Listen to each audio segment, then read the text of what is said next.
Weather Service in Milwaukee Sullivan has issued a severe thunderstorm warning for western Waukesha County in southeastern Wisconsin, east central Jefferson County in southeastern Wisconsin, until 2 p.m.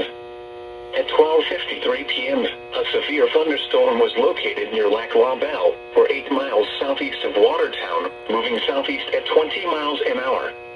Hazard, 60 miles an hour wind gusts. Source, radar indicated. Impact, expects damage to roofs, siding, and trees. Locations impacted include Waukesha, Pewaukee, Heartland, Delafield, Wales, Okauchee Lake, Oconomowoc, Ottawa, Dowson, North Prairie, Lac La Belle, Eagle, Nashotah, Waterville, Oconomowoc Lake, Chenequa, Summit, Genesee Depot, Genesee and Laughlin Peak State Park. People attending the Waukesha Mud Drill Run should seek safe shelter immediately. For your protection, move to an interior room on the lowest floor of a building.